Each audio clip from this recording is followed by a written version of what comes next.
Get your films on with the Blurs. Once an idea has taken hold of the brain, it's almost impossible to eradicate. Unpacking movies has never been more spot on, woke, fire, and just plain lit. They are lit all the time. So if you're unsure whether or not to plop down some cash for a film, check out the Blurs. When a man with a 45 meets a man with a rifle, the man with a pistol is a dead man. Brondo's got what plants crave. It's got electrolyte. You really only need to hang mean bastards. But mean bastards, you need to hang. Don't say you weren't warned. Ridiculous. Here's Brandon and Jeff. All right, we have some news to share.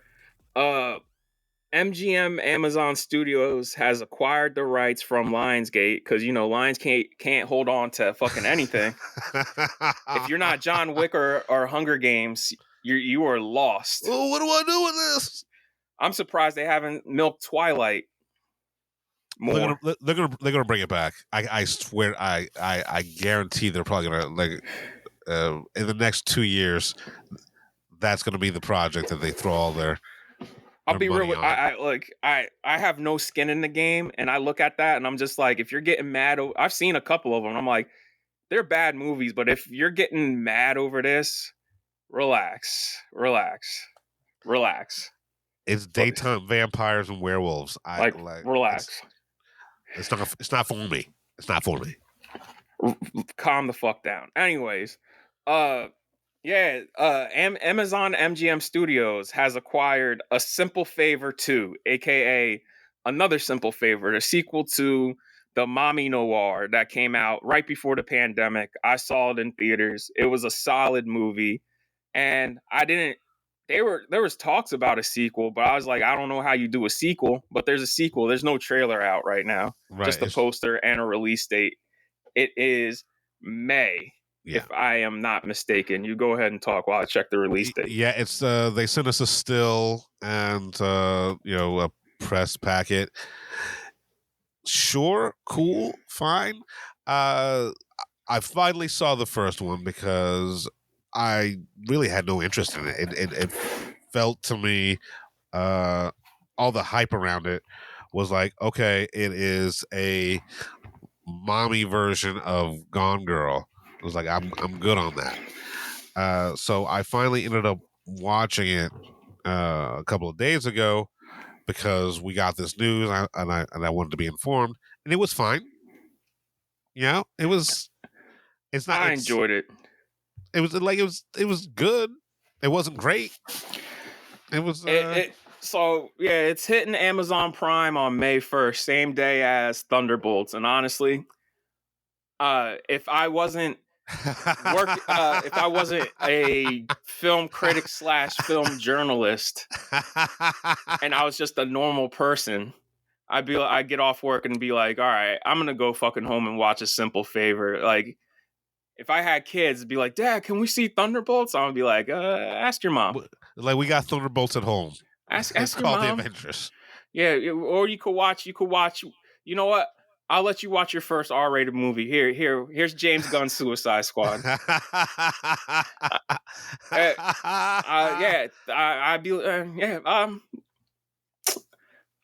I mean, I don't know what else to say. Another Simple Favor or another favor. If you're wondering why this is not coming to theaters, that's a Paul Feig decision. Paul Feig swears up and down that the first one would have been much more successful if it went straight to streaming. And I'm just like, my man, Ghostbusters broke him because that's all he does now. Right. Yeah. But he is right.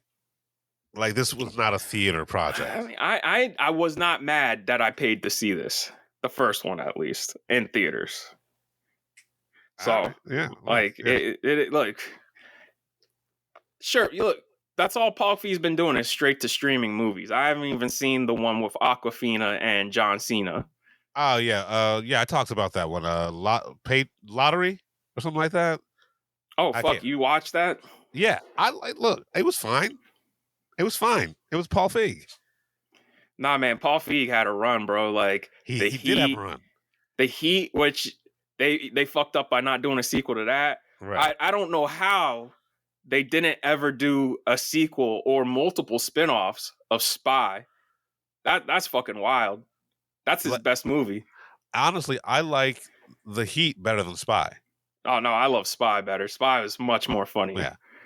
And I'm actually surprised this was a Paul Feig film. Like it doesn't feel like him. Paul Feig has joined Fincher in saying streaming is the only way forward now, which is fucking stupid. Look, because they keep on giving him money. That's why. I will say this, and after I say this, we could dip. Netflix has said, a couple of years ago, right around Oppenheimer came out, Ted Sarandos said Oppenheimer would have been more successful on Netflix than in theaters, which is a crazy thing to say since that shit made almost $1 billion. Like, it is literally like 60 million away from $1 billion, and then it won 7 Academy Awards, including Best Picture. Right. A junior executive recently came out and said, yeah, it would have been a more cultural phenomenon if it came on Netflix. And I'm like, I looked up what was the most successful Netflix movie in history. That is Red Notice, a movie that is very much across the board reviled and was completely forgotten about. Like, Netflix to me is a TV channel. Like, Netflix is known for its TV shows, not its movies. It's a place you would watch. Back in the day, you would go to Netflix when you didn't really care about what you were watching, right? Like, it was just, okay, I can't find this on DVD. Let's go to Netflix and stream it, or whatever like that. Red Notice was barely a movie. It almost seemed like a parody of an action movie, and $1 billion, almost $1 billion in theaters. It's a 3.5-hour talkie that had multiple. 3. All right, 3-hour talkie with multiple set pieces at that. Right, there's multiple set pieces. Like, you have one of the best montages, which ends up being one of the biggest set pieces of the year in that movie. 5 minutes into the motherfucker. Right, and shot on IMAX. Like, I don't understand how you think that is going to play better and be more culturally relevant on a 40-inch screen. No offense to look, all their movies made by prestige directors still aren't really talked about. Like, everybody loves Scorsese. Nobody really talks about The Irishman. We all love Alfonso Cuarón. Nobody really talks about Roma.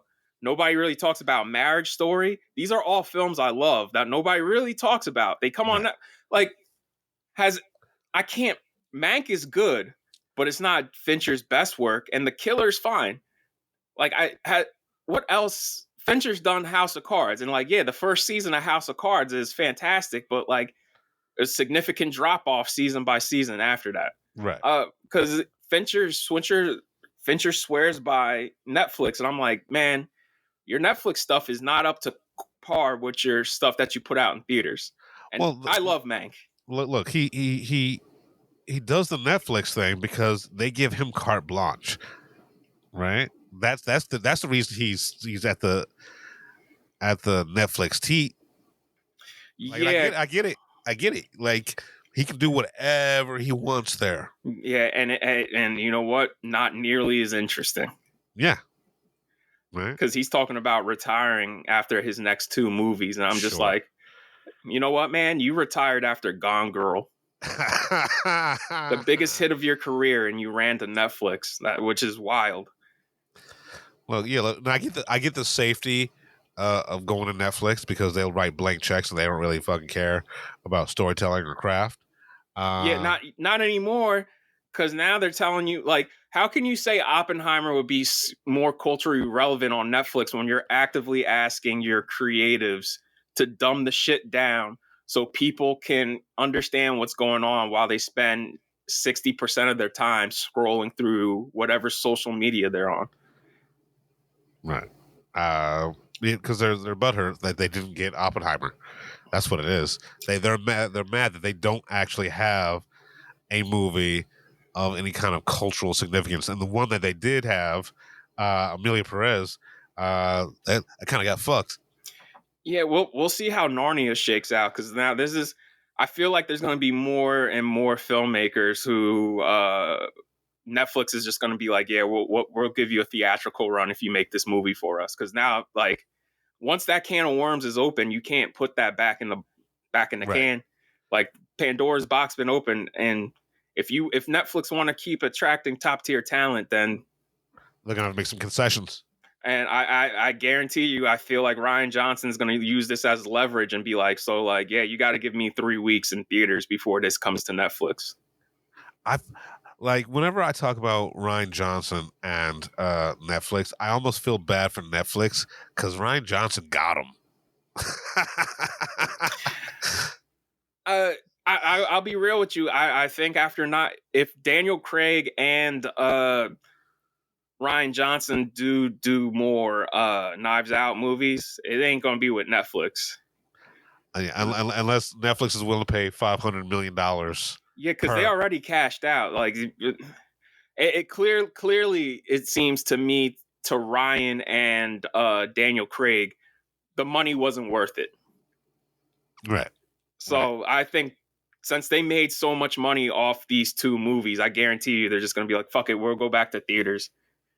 It's not like the first one was a flop. First one made money hand over fist. Cost $40 million, made $400 million worldwide. So, and honestly, they could, with the money that Netflix paid them, they could self-produce.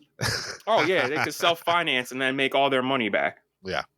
You could just if they four-wall the right theaters, that's it. Yeah.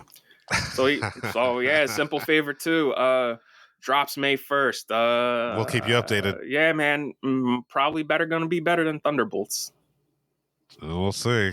Toss up for me. We're the Film Blurs. I'm Brandon Norwood, and I'm the motherfucking protagonist. I'm the protagonist. I'm Jeff Stewart, a.k.a. He Who Remains. Don't come at us. It's just fucking movies. You've been listening to the Film Blurs podcast. Man, I just love what you guys do, man. I never miss an episode. It's the best. It's my favorite podcast. Follow Jeff on IG on MindFireXL and Brandon on Twitter at BJN Tweets.